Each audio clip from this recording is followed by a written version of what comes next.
불법 체포를 당하셨습니다. 불법으로 신문을 받으셨습니다. 그리고 잘못된 사형 언도와 폭도들에 의해서 예수님은 채찍에 맞으셨고 희롱과 고난을 당하셨을 뿐만 아니라 급기야 십자가에 못 박히셨습니다.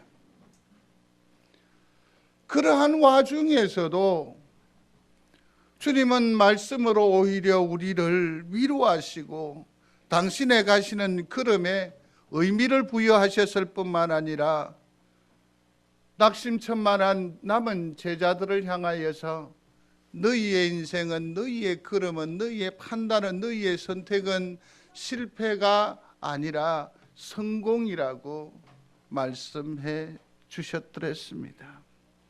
그러니 주님의 십자가 앞에, 십자가 아래에서 이 주님의 애쓰시는 마지막에 이 귀한 사역을 바라보면서 가슴은 뭉그러질 수밖에 없습니다.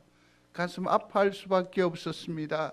그러나 또 다른 한편으로는 분노함과 좌절감도 없잖아 있었을 것입니다. 그렇게 주님은 골고다 해골곳에서 그렇게 사역을 마무리하시는 듯 했습니다.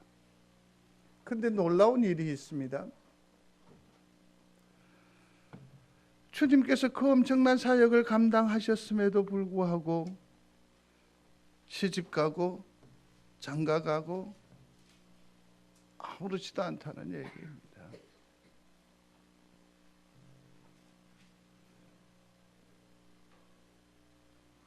노아의 때와 별반 다르지 않다라는 얘기입니다. 작년에도 주님 그러하셨고 그전에도 그러하셨다라는 희한한 논리로 가지고 주님의 십자가의 의미는 우리들 가운데에서 점점 퇴색해 가고 있다라는 것입니다.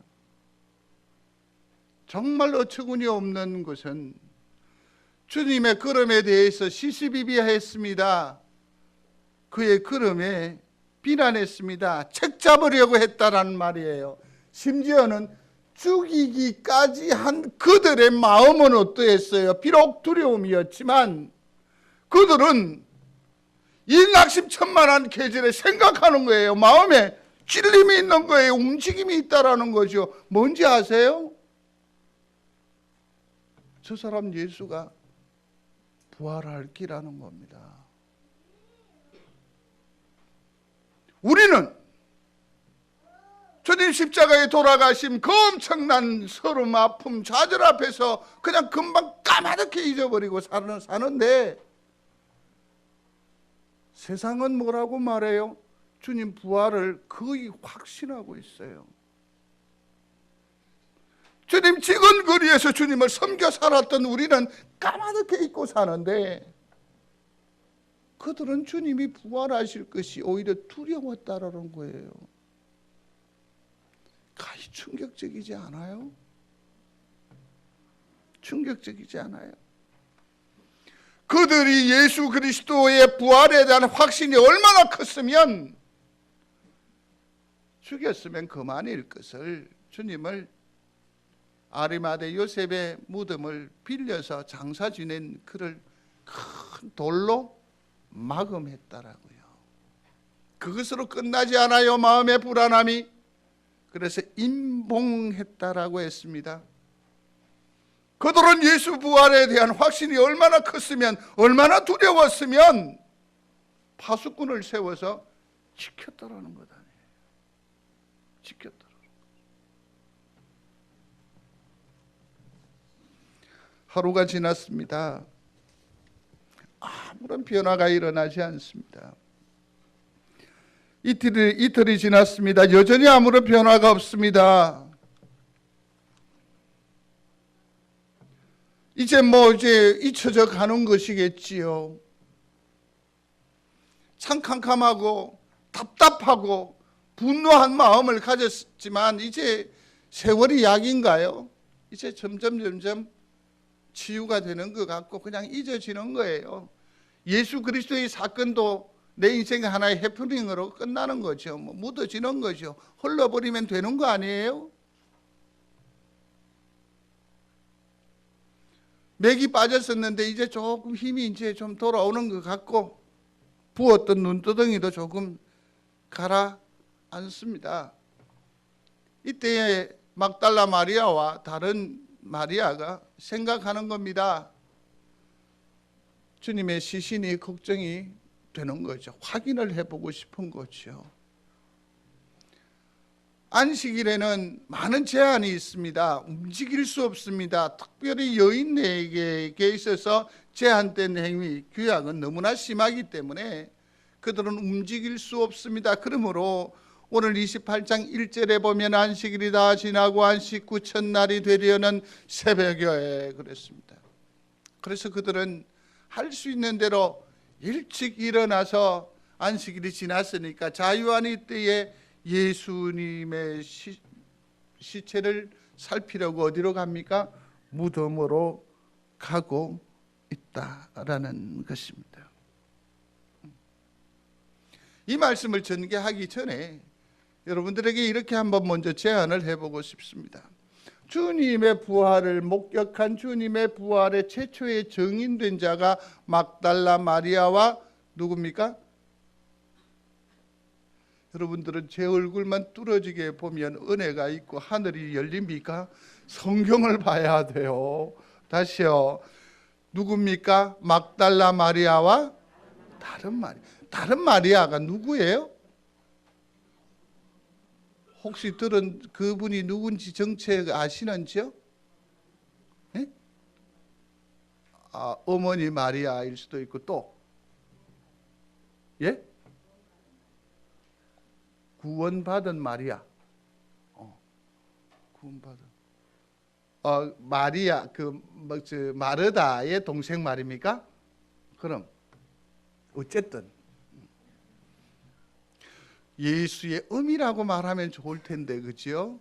향유를 부었던 그 마리아라고 하면 좋을 텐데 그냥 다른 마리아라고 한 이 부분에 있어서 제가 착각을 한 거죠. 성경적인 추측이나 해석이나 근거가 아니라 아무래도 예수 믿는 심령적 기대감을 가지고 여러분들에게 제안을 하는 거지요. 오늘 말씀 마칠 때쯤에 그 다른 마리아가 곧 나입니다. 주님 고백할 수 있게 되기를 바랍니다. 이 사람들은 무덤으로 갔습니다. 예수를 만나러 갔습니다. 새벽 미명의 말입니다. 그런데 여기서 우리가 놓치지 말아야 할 것이 있습니다. 그들이 무덤으로 갔는데 무엇하러 갔느냐는 거죠. 무엇하러 갔어요? 하실 얘기가 있는 것 같은데 크게 하십시오. 제가 오늘 결심을 했습니다. 무슨 소리를 하든지 간에 되받아서 부끄러움을 주지 않으리라. 그러니까 오늘은 저를 한번 믿어보시고 얘기하십시오. 무엇을 보러 가셨어요? 놀랍죠? 예수님이 아니라는 거죠. 시체를 보러 갔다는 것 아니에요. 살아계신 하나님이 아니라 부활하신 주님이 아니라 못 보러 갔다고? 시체를 보러 갔다니까요. 거기에서는 아무런 역사도 일어나지 않아요. 단지 내 마음에 안정감을 주는 그것밖에 안 돼요. 성도 여러분, 교회는 살아계신 주님의 전임을 믿는 여러분들이 되시기를 바랍니다. 영으로 이미 죽어졌던 목사를 만나러 오면 여러분은 실패하는 거예요. 영으로 죽어졌던 이미 하나님과 원수된 성도들 사람 보러 오면 여러분은 이 막달라 마리아가 무덤에로 시체 보러 가는 그 형상과 전혀 다를 바 없어요. 하나님을 만나는 살아계신 하나님을 구체적으로 느끼는 귀한 성도가 되시기를 주의 이름으로 축원합니다. 그게 더 중요해요. 2절과 4절을 한번 보십시오. 그가 만난 이가 누구입니까? 형상이 번개 같고 그 옷이 눈같이 흰 천사를 만나요. 지진이 일어납니다. 하늘에서부터 온 번개와 같은 형상을 가진 천사가 예수님의 시체를 닫고 있던 무거운 돌을 굴려제치고 그 돌 위에 앉아있는 장면을 목격하게 되지요. 무덤을 지키던 파수꾼들도 뭡니까? 이 장면을 보고 충격을 받아서 두려워서 부들부들 떨어 얼굴이 사색이 되었다라고 성경은 우리에게 기록하고 있습니다. 생각 한번 해보시겠습니까? 지진이 일어나요. 돌문이 굴러 떨어져요. 번개와 같은 형상을 가진 천사가 앉아 있어요. 그리고 그 파수꾼이 그냥 덜덜덜덜덜. 이게 이 여인들이 새벽에 도착했을 때의 장면이라고 할 수 있습니다. 이 여인들이 얼마나 떨었겠습니까? 얼마나 무서웠겠습니까? 성도 여러분, 왜 무서워요? 왜 떨어요? 부활신앙이 없었기 때문이에요. 이러한 장면 가운데에서도 그녀들은 생각해요. 뭘 생각하느냐 하면, 아이고, 그러면 예수님의 시체는 어디 갔어? 부활의 생각이 미치지 못하니까 지금 무엇에만 몰두하고 있습니까? 분명히 누군가가 예수님의 시체를 훔쳐갔더라. 요한복음 20장에 보면 이 여인들이 예수님의 이 상황을 보고를 해요. 그랬더니 요한과 베드로가, 요한이 아무래도 젊지 않겠습니까? 무덤으로 뛰어가요. 베드로는 아무래도 나이가 있어서 그러는지 좀 뒤처져 가지요. 근데 요한은 아주 섬세한 사람입니다.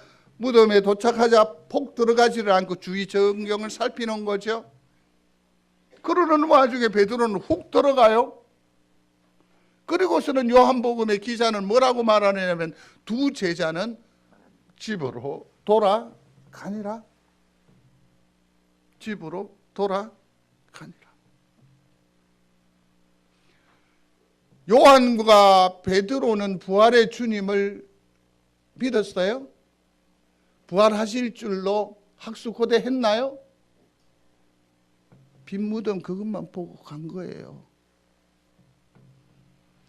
그러나 그 여인들은 앞으로 나아갑니다. 그랬더니 죽은 예수는 보이지 아니하고 천사가 그 자리에는 세마포와 머리를 둘렀던 두건이 곱게 겹쳐져 있는 것을 보게 되고 주의 사자를 만나게 돼요. 누가? 여인들이. 성도 여러분, 제가 장담하건대요, 남자들 믿으면 그거 아닌기라. 진짜 아닌기라. 진짜 아닌기라. 이 여인들은 보십시오. 그럼에도 불구하고 그 낙심천만한 가운데에서도 그들은 포기하지 아니하고 누구를 쫓아요? 주를 쫓는 거예요.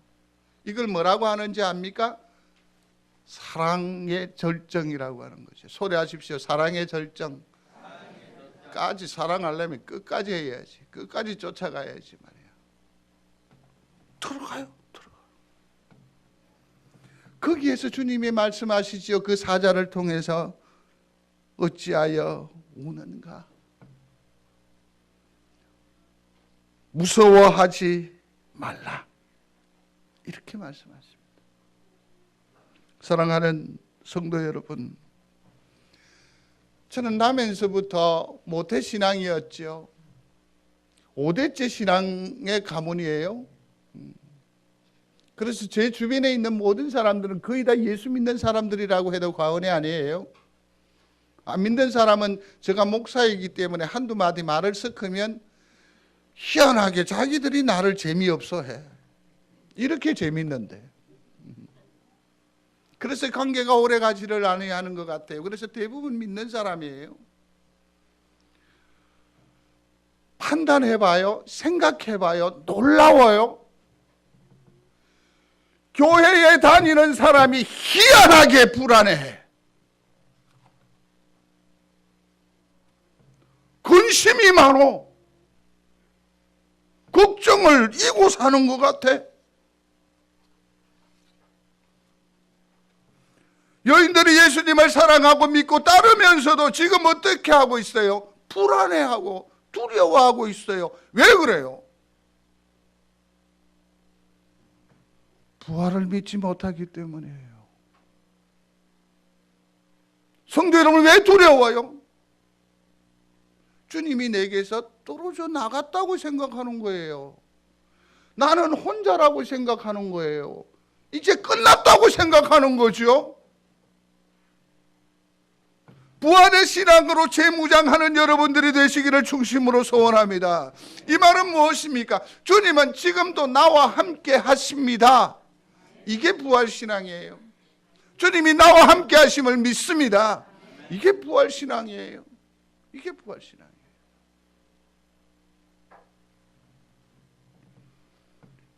더 이상 죽은 자를 찾지 마시고 시체에 연연해하지 마시고 부활하셔서 살아계시고 나와 함께 하시는 주님을 만끽하는 여러분들이 되시기를 중심으로 소원합니다.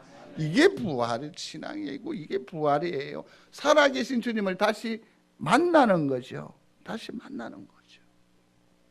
이게 부활 신앙이에요. 두려워하지 마십시오. 주님 살아나셨습니다. 주님 나와 함께 하십니다. 이를 믿는 여러분들이 되시기를 거듭 주의 이름으로 축원합니다. 두 번째 천사가 말합니다. 6절인데 같이 읽겠습니다. 그가 여가 살아나셨느니라. 와서 그가 누우셨던 곳을 보라. 살아나셨느니라. 살아나셨느니라. 그러면서 무서워하지 말라, 두려워하지 말라라고 하셨는데, 다시 살아났다라고 하시는 이 말씀의 의미가 무엇이냐 하면 이런 거죠. 죽음을 극복하셨다라는 말입니다. 믿으시면 아멘. 사망 권세를 이기셨다는 겁니다. 모든 불의와 부정 그리고 모든 사탄의 세력을 꺾으셨다라는 얘기입니다. 어두움을 이기셨다라는 사실입니다. 마가복음에 보면 놀라지 말라, 너희가 십자가에 못 박힌 나사렛 예수를 찾는구나. 그가 살아나셨고 그랬어요. 모든 것을 다 초월하셨다라는 겁니다. 극복하셨다, 이기셨다라는 것입니다. 참으로 엄청난 역사입니다. 그가 살아나셨다. 살아나셨다. 성도들에게 높아지면서, 아니 삼가 조심스러운 마음으로 여쭙겠습니다. 주님 살아나심을 믿습니까? 그때 살아나셨습니까? 언제 살아나셨습니까? 지금까지 쭉 살아 계심의 효력이 여전함을 믿는 여러분들이 되시기를 바랍니다. 그러므로 부활은요, 지금이라고 하는 겁니다. 소리하십시오. 부활은 지금. 부활은 여기. 여기에서 일어난 하나님의 사건이 바로 부활의 사건이에요. 이게 바로 진정 살아있다라는 것이에요. 살아나셨다라는 의미예요. 자, 보십시다. 확인해야 돼요. 요한복음 20장에 넘어가 보면 천사들이 가로되 여자여 어찌하여 우느냐 가로되 사람이 내 주를 가져다가 어디 두었는지 내가 알지 못함이니이다. 이 말을 하고 뒤로 돌이켜 예수의 서신 것을 보나 예수신 줄 알지 못하더라. 알지 못하더라. 왜 일전에 한번 말씀을 드렸죠. 이동은 목사님이 글에 보면 이런 얘기가 나와요. 구봉서 장로님하고 여행을 하는데 하도 여행이 무료하니까 구장로님이 이제 물어본 거라고 그러지 않아요? 주님이 부활하셔서 제일 먼저 뭐라고 말씀하셨느냐고. 그 이제 목사님은 또 성경적으로 생각해야 될 거 아니에요? 왜냐하면 구장로님은 당신의 표현으로 하면 입이 싸기 때문에 온 데 가서 다 얘기할 거기 때문에 대답을 제대로 해야 될 그런 의무감을 가지고 평안이 있을지어다, 뭐 두려움 말라, 뭐 온갖 얘기를 다 했는데 다 아니라고. 그럼 도대체 뭐냐고 그랬더니 구장로님이 그러더래요. 네 내가 비냐? 보이느냐는 거죠. 보이느냐는 거죠. 주님 부활하심을 믿습니까? 빕니까? 봐야죠. 엠마오 도상으로 낙심하여 가는 그들도 주님 부활하신 이 소문은 들었지만 보지 못했어요. 그러니 마음에 감동이 없는 거예요. 소망이 없는 거예요. 기쁨이 없는 거예요. 터벅터벅터벅일 수밖에 없어요. 지금 여기 이 여인도 소리를 들어서 천사를 만나서 위로를 더듬지만 지금 내 속에 역사하시는 내 주변에 있는 주님을 알아봐요? 못 알아봐요? 못 알아봐요. 사랑하는 성도 여러분, 주님은 내 주변에서 역사하시고 나와 함께 하심을 믿는 여러분들이 되시기를 충심으로 소원합니다. 그 주님이 어떤 주님이시냐고요? 부활하신 주님이세요. 주님이세요. 야곱처럼 가슴을 열고 주님 여기 계시지요? 수시로 물으세요. 확인하세요. 확인하세요.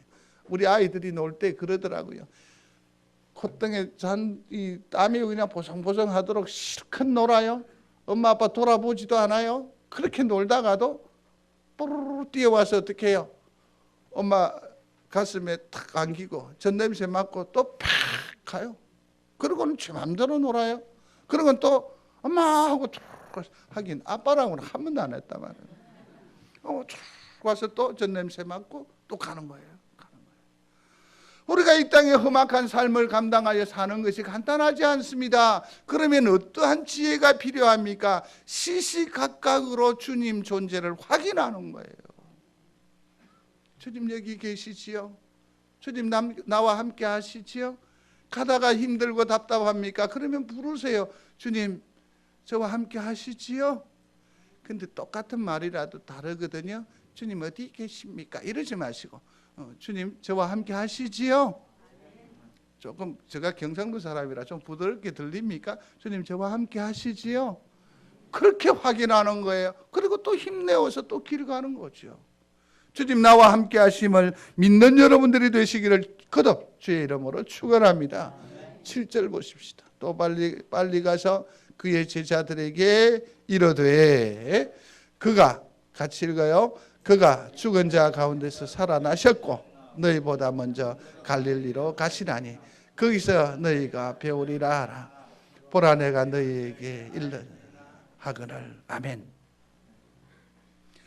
주님께서 부활의 당신을 우리에게 입증해 보이십니다. 확신을 주시고 난 뒤에 우리에게 주시는 일성이 뭐죠? 소리하십시오. 가라. 가라. 가라는 거예요. 이 말은 무엇입니까? 더 이상 무덤에 있지 말라는 겁니다. 우리는 무덤을 떠나야 합니다. 왜 무덤을 떠나야 하느냐면 그곳에는 예수님이 계시지 않기 때문에 그렇습니다. 오늘날 많은 사람들이 너무 무덤을 그냥 신성시해요. 지켜요. 교회 건물을 붙들고 있단 말이에요. 교파를 지켜요. 종교적인 어떤 제도 안에 머물러 있어요. 그건 기독교가 아니고 부활 종교가 아니에요. 무덤에서 떠나라. 예수의 시체가 누워졌던 것을 확인했느냐? 이제는 예수는 여기 아니 계신다. 그러므로 가라. 이 말은 뭐예요? 전하라. 증거하라. 삶으로 입증하라. 뭘? 부활의 신앙을 입증하라는 얘기예요. 입증하라는 거예요. 부활에 대한 믿음이 없으면 절대로 이 말씀이 제대로 이해되지 않을 거예요. 떠나지도 못해요. 가족이 걸리고 사업이 걸리고 친척이 걸리고 인간관계가 걸려요. 아브라함도 보십시오. 갈대아와 우르 그 아비와 친척 본토를 떠나라고 했었을 때 그는 떠날 수 있었어요. 이삭을 바칠 수 있었어요. 왜냐하면 부활의 신앙이 근간이 되었기 때문에 그래요. 헌신도 마찬가지입니다. 쉽게 되어지는 것 아니에요. 부활 신앙이 있으면 가능해요. 드릴 수 있어요. 포기할 수 있어요. 지금 내려놓을 수 있다고요. 저는 뭐 그 사람 좋아하지도 않고 지지하지도 않고 뭐 전혀 그런데 어저께 김무성 아십니까? 혹시 모르시는 분 계십니까? 다 아십니까? 이 사람 정치는 군대 전투가 아니라 그러니까 이기는 그것이 아니라 지는 거라고 얘기하더라고요. 이 양반이 뭐 좀 상당히 진리한 쪽에 한가 봐 이런 생각을 하면서 부활신앙이 있으면 지는 거예요. 내려놓는 거예요. 낮아지는 거예요. 그럼에도 불구하고 나중에는 뭐 해요? 이기는 자가 돼요. 사도 바울 보십시오. 그의 이름이 사울이에요. 사울의 이름의 뜻이 뭡니까? 위대하다라는 거예요. 근데 그가 부활의 주님을 만나고 난 뒤에 바울이 돼요. 그러면 바울이라는 이름의 뜻은 뭘까요? 작은 자라는 거예요. 작은 자라는 거예요. 이게 부활 신앙을 가진 자의 그 심적인 태도 변화라고 할 수 있죠. 변화라고 했죠. 작은 자로서 그가 할 수 있는 일이 뭘까요? 삶을 통해서 그리스도를 입증해 내는 거죠. 삶을 통해서 말씀을 맺겠습니다. 빛 무덤을 통해서 우리가 생각할 수 있는 것은 무엇입니까? 우리의 지향점은 예수님의 시체가 아니라 살아계신 예수 그리스도, 살아 역사하시는 하나님을 만나는 일에 있다. 이 일을 기억하는 여러분들이 되시기를 바랍니다. 그러므로 부활의 신앙은 살아계신 주님을 만나는 거예요. 그 능력을 내가 공유하는 거예요.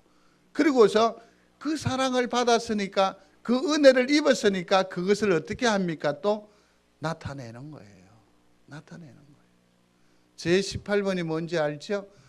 그 사랑받은 사람만 그 사랑 알도다. 알잖아요? 어떻게 해야 돼요? 증거하는 거죠.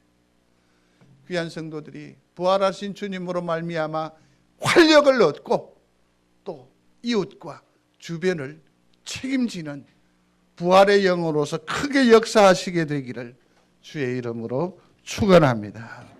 고마우신 아버지 하나님, 부활하신 주를 찬양합니다. 이제 주님을 의지하고 주의 이름을 부르며 주를 따름으로 부활의 주님의 그 권능으로 우리 또한 이 세상을 보듬으며 섬기며, 그러므로 주님 다시 살아 우리 가운데의 역사하심을 만방에 드러내며 증거하기에 부족함이 없도록 우리에게 권능으로 함께하여 주시옵소서. 예수님 이름으로 기도드리옵나이다. 아멘. 성경을 한 구절 다 같이 보겠습니다. 마가복음 14장입니다.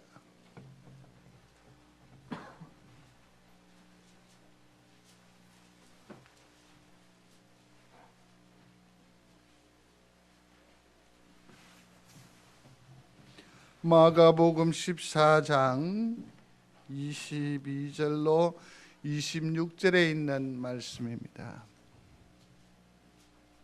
22절로 26절 말씀 다 같이 함께 하겠습니다. 그들이 먹을 때에 예수께서 떡을 가지사 축복하시고 제자들에게 주시며 이르시되 받으라, 이것은 내 몸이니라 하시고 또 잔을 가지사 감사 기도하시고 그들에게 주시니 이는 어느 사람을 위하여 흘리는 나의 피 곧 언약의 피니라. 진실로 너희에게 이르노니 내가 포도나무에서 난 것을 하나님 나라에서 새 것으로 마시는 날까지 다시 마시지 아니하리라 하시니라. 이에 그들이 찬미하고 감람산으로 가시니라. 아멘. 주님께서 십자가로 나아가시기 전에 성찬 최후의 만찬을 통하여서 당신을 오랫동안 심령에 담아 기념하시기를 원하셨습니다. 그러므로 오늘 우리도 주님을 찬양하고 주님의 그 기념하라 하시는 명을 쫓아 성찬 예식을 거행토록 하겠습니다. 성도 여러분, 지금까지 성찬 예식에 많은 참여를 하셨고 감동도 있었던 것으로 합니다. 그러나 오늘 성찬의 의미는 좀 새롭게 부여하려고 합니다. 주님 십자가를 감당하시고 하나님과의 단절이라고 하는 아리마대 요셉 상사 지내기까지 되어졌습니다마는 저는 여기에서 무엇을 보았느냐 하면 주님이 처음 이 땅 위에서 감당하신 안식이다. 처음으로 감당한 안식이다. 얼마나 분주하셨는지 몰라요. 그리고서는 이 부활의 영으로 나아오신 그러한 주님의 선택이었다라고 생각을 합니다. 그러므로 오늘 주님 몸에 주님 피에 참여할 때에 이것을 받으시면서 감사하시기를 바랍니다. 기뻐하시기를 바랍니다. 오늘 이 만찬은 축제여야 합니다. 하나님께 영광 올려드리고 나 같은 자 구원하여 주심에 대하여 은혜 더하여 주심에 대해서 감동하는 이 시간이 되기를 바랍니다. 장로님 나오시기 바랍니다.